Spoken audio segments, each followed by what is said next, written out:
Hey everyone, I have some code here that has an issue. We're in PyCharm. We're going to use PyCharm's built-in debugger. If you are using a different IDE, it likely has similar features with ways to set breakpoints and watch variables. We're going to see how to do it in PyCharm.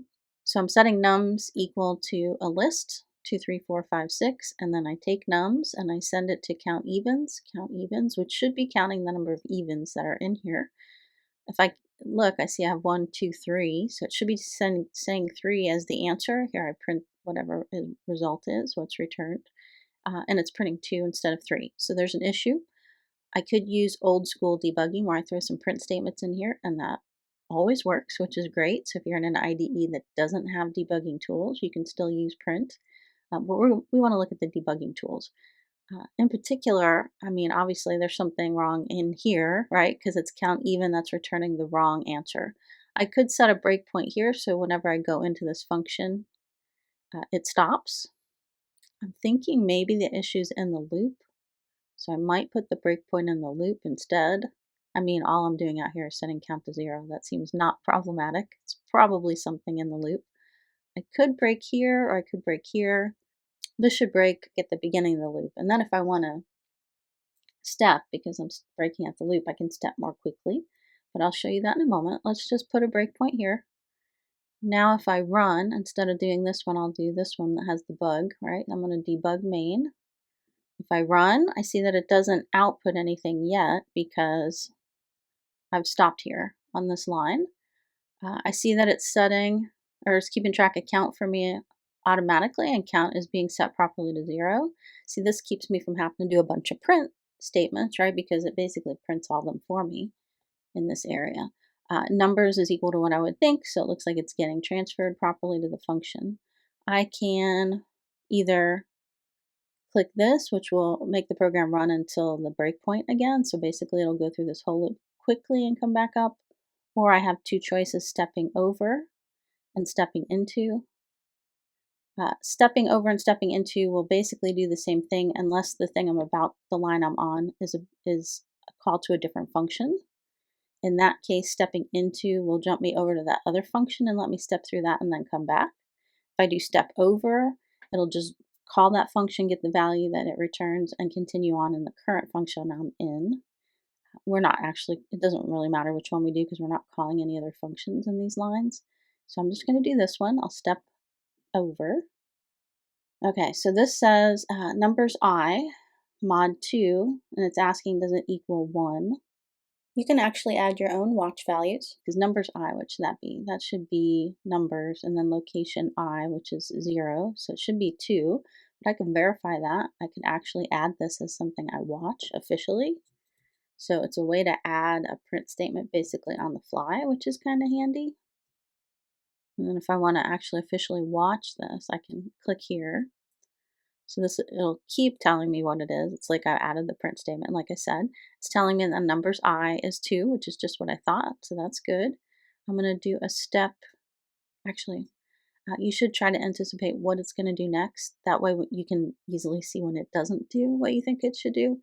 So I'm asking mod 2, 2 mod 2, so that's 2 divided by 2. What's the remainder? It should be 0.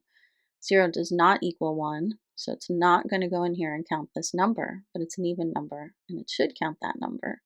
We can actually watch even longer expressions if we'd like. I'm copying that and pasting it here.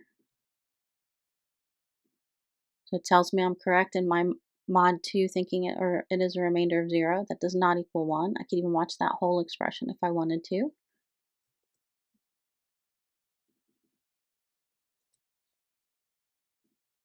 And it's telling me it's false, which is what I'm thinking, which means it's going to skip this line and loop back up, which is not what we want. But we've identified the issue at this point. If I were to click step over, let's just verify that's accurate. It's going to go to the top of the loop. It does, right? And I see that it didn't count that current number. And if I wanted to step through, I could see that it will probably count the odd number, right? Because it's actually checking if there's a remainder of 1. It's counting the wrong things. I have a little bit of a logical error, apparently. Let's just verify that's the case. Yep, there we go. It went to that line. It's going to add one to count. So now my count has been incremented. Now, once you get the feeling for what you think an error might be, but you haven't verified it yet, because maybe for some reason it's the it's an edge case and it's the last value in a loop that's the problem. Maybe you're looping 100 times. If you want to go quickly through the loop iterations, you could use this one that I showed you before, which will allow you to jump to the next breakpoint. So it won't step through these lines. It'll go until it gets to that point again. So let's try that. Let's see how things over here change. Okay, so I've gone to this loop happening again, right? And if I look at all my values down here, they're basically for the last time I was in the loop. I could step again and step into the loop so I can see the I change and see all of these change. If I do a step into, now I'm in this iteration and I see that I'm currently on where I is 3. Uh, I is 3, so it's the 0, 1, 2, 0, 1, 2, 3. I'm on 5 basically. I see the number is 5. And that it's going to give me a true, which means I'm going to update count. So if I click this again, I'll see that count updates. And then now I'm on the next thing and count won't update. So I can click this again. So I can step through the loop very quickly, right? And I see that count didn't update. That way, if I have an edge case, maybe the last one is the one that causes an issue on my loop, I can step rather quickly by clicking this instead to go through the whole loop. Because maybe this loop is like 20 lines long, right? So I could not have to hit this 20 times to get to the next breakpoint or the next iteration of the loop. This is an example of how you could use the debugger to more quickly watch some values and kind of step through your code and find where an issue might be.